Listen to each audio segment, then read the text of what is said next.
स्वर्गलोक में छठ पूजा।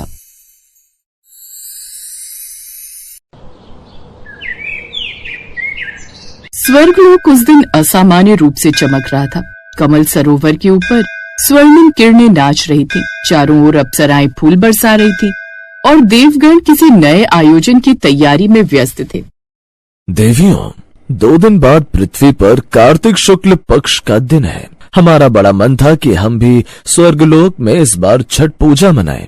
वहाँ की नारी शक्ति सूर्यदेव की आराधना कर रही हैं।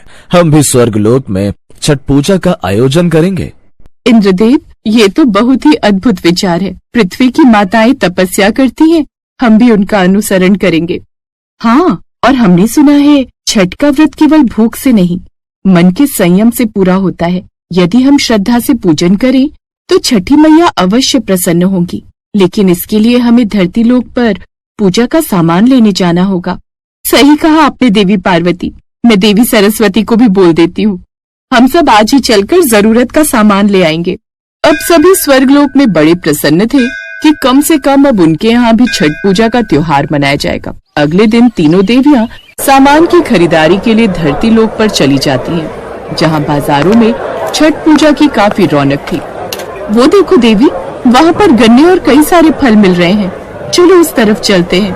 अब वो सभी फल एक ही जगह से खरीद लेते हैं। इसके बाद वो बाकी जरूरत का सामान जैसे छठ पूजा के लिए नारियल और अन्य प्रसाद की सामग्री जैसे ठेकुआ, गुड़, चावल और सिंदूर खरीदते हैं। इसके अतिरिक्त पूजा के लिए आवश्यक सामग्री में पीतल के पात्र, फूल, पान के पत्ते, धूप, दिए और आरती की थाली ये सब भी लेती हैं। अब हम धरती लोक पर आई ही हैं, तो हम सब अपने अपने लिए सुंदर सुंदर साड़ी भी खरीद ही लेते हैं। सही कहा देवी सरस्वती। चलिए उस ओर चलते हैं। अब वो सब साड़ी की दुकान में जाती हैं और अपने लिए बेहद ही सुंदर सुंदर साड़ियाँ खरीद लेती हैं। सभी प्रकार की तैयारी करके वो सब वापस स्वर्गलोक आ जाती हैं और छठ पूजा की तैयारियां करती हैं। पहले दिन की शुरुआत नहाए खाए से होती है, जब सभी मिलकर साफ सफाई करती हैं, जिसके बाद नहाने के बाद वो शुद्ध शाकाहारी भोजन ग्रहण करते हैं। फिर दूसरे दिन खरना होता है, जिसमें व्रती निर्जला व्रत रखती हैं और शाम को गुड़ चावल की खीर और रोटी का प्रसाद बनाकर खाती हैं। इंद्राणी ने गंधर्वों से मधुर स्वर में गायन प्रारंभ करवाया। हवा में वेदों के मंत्र गूंजने लगे। अचानक स्वर्गलोक का आकाश सुनहरी रोशनी से भर गया। इसके बाद उनका 36 घंटे का निर्जला उपवास शुरू हो गया। कहते हैं तीसरे दिन डूबते सूर्य को नदी या तालाब में अर्घ्य दिया जाता है, जिसमें फल, ठेकुआ और अन्य प्रसाद चढ़ाए जाते हैं। और चौथे और अंतिम दिन उगते सूर्य को अर्घ्य देकर और कच्चा दूध पीकर व्रत खोला जाता है। परंतु यहाँ पर न तो घाट है न ही तालाब, फिर हम व्रत कैसे खोलेंगे? अब तो छठी मैया ही इसका समाधान निकालेंगी। वो सब इसी चिंता में थे कि तभी एक दिव्य स्त्री कमल पर विराजमान होकर प्रकट हुई।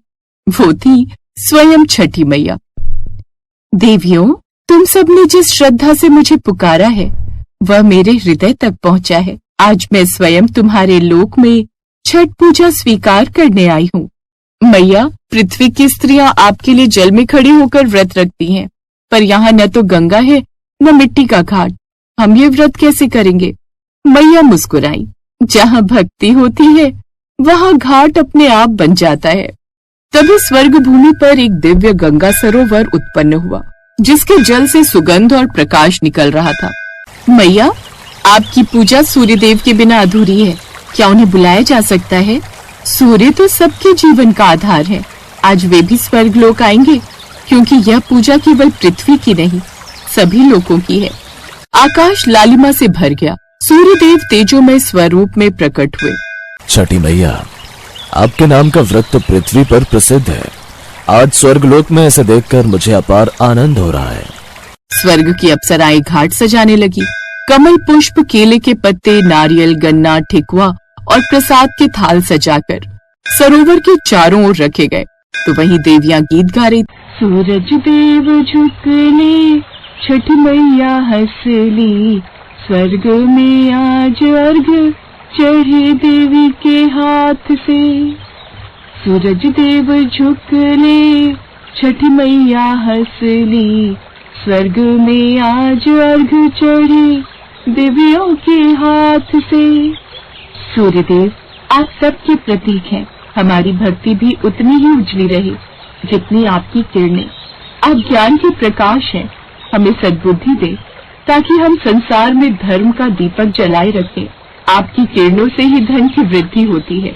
हम धन नहीं, संतोष की प्रार्थना करती हैं। इसके अगले दिन वो सभी पूजा पाठ करने लगी और पूजा आरंभ हुई। स्वर्गलोक का वातावरण अचानक बदल गया।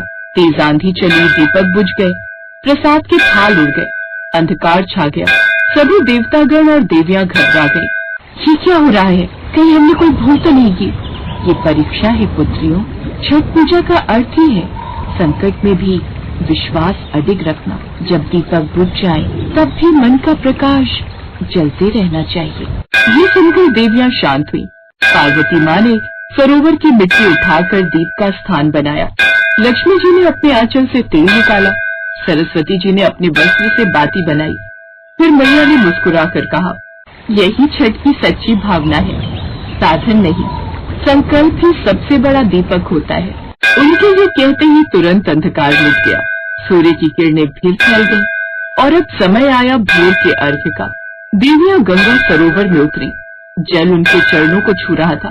सूर्यदेव ने आकाश में अपना दिव्य तेज फैलाया। सूर्यदेव, हमारे मन से अज्ञान का अंधकार मिटाए। आपकी किरणें हर गृहस्थ जीवन में सुख और संतुलन लाए। आपका प्रकाश सबको समृद्धि दे, लेकिन लोभ से मुक्त रखे। हे देवियों, आज से छठ व्रत का तेज न केवल पृथ्वी पर बल्कि स्वर्ग लोक में भी बना रहेगा। जो भी स्त्री सच्चे मन से इस व्रत को करेगी उसके जीवन में स्थिरता, संतुलन और सफलता का प्रकाश रहेगा। फिर पूजा पूर्ण होने पर छठी मैया ने कहा, देवियों, तुम सबने आज इस व्रत को नए रूप में सिद्ध किया है। यह पर्व केवल मनुष्यों का नहीं, समस्त लोगों का हो गया है। अब से जब भी पृथ्वी पर कोई स्त्री छठ मनाएगी, उसकी आराधना का प्रकाश स्वर्ग लोक तक पहुँचेगा। मैया, हम आपका आशीर्वाद पृथ्वी की बहनों तक पहुँचाएंगे। फिर मैया ने अपने हाथ से प्रसाद उठाया और स्वर्ण किरण के रूप में उसे पृथ्वी की ओर भेज दिया। वह प्रकाश धरती पर जाकर गंगा किनारे उतर गया। उसी समय धरती पर बिहार की एक स्त्री सुनैना घाट पर खड़ी थी। उसने देखा सूर्य की किरणों में अचानक चमक आई और उसके अर्घ्य की थाली से दिव्य सुगंध उठी। यह कैसी रोशनी है? लगता है स्वर्ग से कोई आशीर्वाद आया है। आज यह व्रत नारी की शक्ति का प्रतीक बन गया है। यह पूजा हमें सिखाती है कि ज्ञान और श्रद्धा एक साथ चले और संयम में ही सच्चा वैभव है। फिर छठी मैया ने सबको आशीर्वाद दिया। जो स्त्री अपने परिवार, प्रकृति और ईश्वर के प्रति निष्ठा रखेगी, उसके जीवन में कभी अंधकार नहीं रहेगा। स्वर्गलोक में वह दिन अनंत दीपों से जगमगा उठा। मैया ने कहा, याद रखना, छठ पूजा केवल उपवास नहीं, यह आत्मशुद्धि, त्याग और प्रेम का संगम है। जब भी कोई स्त्री अपने परिवार के लिए जल में खड़ी होगी, मैं वहाँ उपस्थित रहूंगी, चाहे वह पृथ्वी हो या स्वर्ग। सभी देवियां एक साथ बोली, जय छठी मैया। अब स्वर्गलोक में प्रकाश फैल गया। छठ केवल एक पर्व नहीं, यह नारी की श्रद्धा, त्याग और आत्मबल का उत्सव है। जिस दिन स्त्रियां सत्य और प्रेम से सूर्य की आराधना करती हैं, उस दिन स्वयं स्वर्गलोक भी झुक जाता है।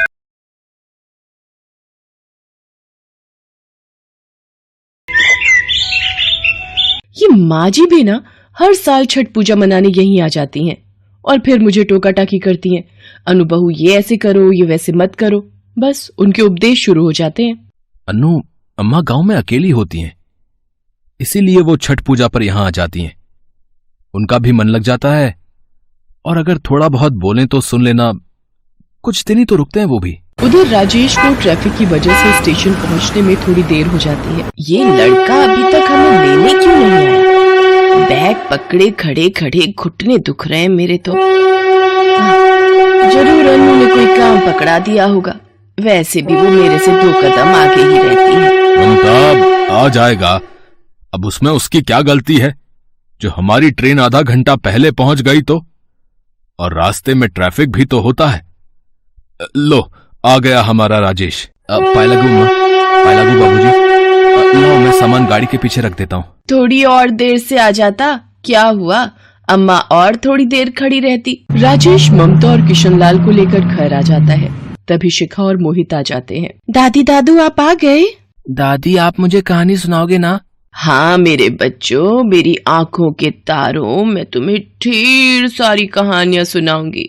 पाए लागू अम्मा, पाए लागू बाबूजी। चाय चढ़ा दी है आप दोनों की, हाथ मुंह धो लो अम्मा। अगले दिन ममता राजेश से कहती है, राजेश छठ पूजा के लिए सारा सामान ले आना, मैं लिख दूंगी पर्चा। अम्मा वो अनु ने मुझे व्हाट्सएप कर दिया है, मैं लेता आऊंगा। ये लो, कर लो बात। अब फोन में पर्चा बनेगा सामान का, ये तो बहुत बढ़िया बात है, पर अभी भी आधा सामान तो अनु लिखवाना ही भूल गई होगी। राजेश अम्मा जी को जरा लिस्ट पढ़कर सुना दो। हाँ ठीक है, वैसे सब कुछ मैंने ही तो सिखाया है तुझे, वरना पहले तो आधी चीजें घाट पर ले जाना भूल जाती थी। अम्मा झूठे मुंह ही तारीफ कर दिया करो, वही आपसे ना होती, मेरे तो कान तरस गए। अगले दिन से छठ पूजा का व्रत था। अनु रसोई में पूरी पकवान बना रही थी। इतना बड़ा काजू बादाम का टुकड़ा तो पहली बार ही देखा हलवे में। अनु थोड़ा छोटा छोटा टुकड़ा काट बहू। और ये राजेश घाट पर ले जाने के लिए ताजी सब्जियां और फल ले आया ना। अम्मा जी छठ पूजा का प्रसाद रखने के लिए बांस की 2 बड़ी बड़ी टोकरियां, पीतल का सूप, दूध और जल के लिए 1 गिलास, 1 लोटा और थाली, इसके अलावा 5 गन्ने जिसमें पत्ते लगे हों, शकरकंदी और सुथनी, पान और सुपारी, हल्दी, मूली और अदरक का हरा पौधा, बड़ा वाला मीठा नींबू, शरीफा, केला और नाशपाती, पानी वाला नारियल, मिठाई, गुड़, गेहूं, चावल का आटा, ठेकुआ, चावल, सिंदूर, दीपक, शहद और धूप, ये सब रख लिया है। और कुछ रह गया हो तो लिखवा दो अम्मा जी। देखा ममता, हमारी बहू को छठ पूजा की सारी विधि विधान और सामग्री पता है। तुम्हें तो गर्व होना चाहिए, हमारी अन्नू बहू कितनी समझदार है। हाँ हाँ ठीक है, चलो राजेश को बोलो सूर्य भगवान के अर्घ्य के लिए घाट पर जाना है। इसके लिए वो तुम्हारे साथ बांस की टोकरी में पूजा का सामान रखवा देगा, तब तक हम भी तैयार हो जाएंगे। दादी घाट पर तो बहुत मजा आएगा। दादी छठ पूजा क्यों मनाते हैं? बच्चों मान्यता है कि छठ माता सूर्य देवता की बहन है। सूर्य देव की उपासना करने से छठ माई प्रसन्न होती हैं और मन की सभी इच्छाएं पूरी करती हैं। छठ की शुरुआत नहाय खाए से होती है और 4 दिन तक चलने वाले इस त्योहार का समापन उषा अर्घ्य के साथ होता है। छठ पूजा करने से छठी मैया प्रसन्न होती हैं और हमारे घर में खुशहाली आती है। साथ ही साथ भगवान सूर्य को अर्घ्य देने से वो हमें स्वस्थ और तंदुरुस्त रहने का आशीर्वाद प्रदान करते हैं। आया समझ में? जी दादी अब समझ में आया। चलो बच्चों गाड़ी में बैठो, अम्मा अन्नू के साथ आओ, मैं बाबूजी का सामान लेकर साथ आता हूँ, ठीक है? चल अच्छा है, अनु तुझे मेरी दी हुई नई साड़ी तो पसंद आई, वरना मेरी पसंद की साड़ी तू कहाँ पहनती है। अम्मा जी आपने भी तो मेरी पसंद की साड़ी और कानों में झुमके डाले हैं, वैसे मेरी चॉइस तो आपको माननी पड़ेगी। और फिर दोनों सास बहू छठ पूजा के लिए घाट पर जाती हैं। 2 दिन तक अनु और ममता खट्टी मीठी नोकझोंक के बीच छठ पूजा का निर्जला व्रत पूरा कर रही थी। एक शाम, अरे पूर्णिमा आओ आओ, कैसी हो?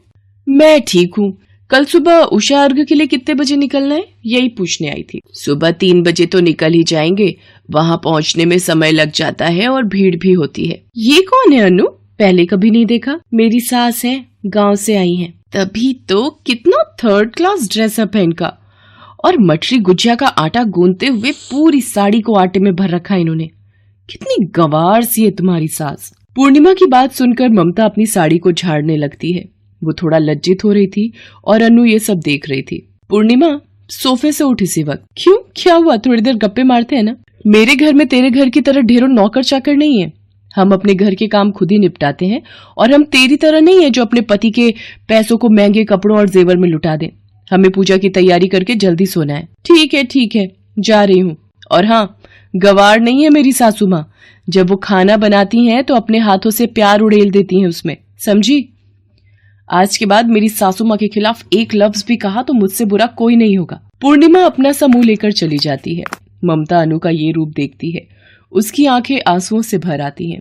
अम्मा जी, इन बेकार के दिखावा करने वालों की बात का बुरा मत मानिएगा। इन लोगों को अपनी भाषा में समझाना मुझे अच्छे से आता है। आज के बाद मेरे मुंह लगकर दिखाए ये पूर्णिमा की बच्ची। अनु, इधर आ, मेरे सीने से लग जा मेरी बच्ची। कौन कहता है बहू बेटी नहीं बन सकती? तुम तो मेरी बेटी बहू दोनों हो। और फिर ममता और अनु एक दूसरे के गले लग जाते हैं। अगले दिन सब लोग सुबह उठकर उषा अर्घ्य के लिए जाते हैं। ममता और अनु पानी के बीच में खड़े होकर उगते हुए सूरज को जल अर्पित करती हैं। सब मिलकर पूरे विधि विधान से छठ मैया और भगवान सूर्य की उपासना करते हैं। घर आकर जब किशनलाल और राजेश ममता और अनु में नोकझोंक नहीं देखते हैं तो उन्हें भी बड़ी हैरानी होती है। अब राजेश बेटा, ये दोनों सास बहू में अचानक प्रेम कैसे उमड़ पड़ा? कोई तो बात है। लगता है छठ मैया की कृपा से इन दोनों के बीच प्यार का रंग और गहरा हो गया है। और फिर सब मिलकर छठ पूजा का प्रसाद ग्रहण करते हैं और छठ मैया को शीश झुकाकर नमन करते हैं। पूर्णिमा ममता और अनु से माफी मांगने आती है और ममता अनु से पूर्णिमा को माफ करने के लिए कहती है। ममता के कहने पर अनु पूर्णिमा को माफ कर देती है। दोनों सास बहू की छठ पूजा खुशी खुशी संपन्न हो जाती है।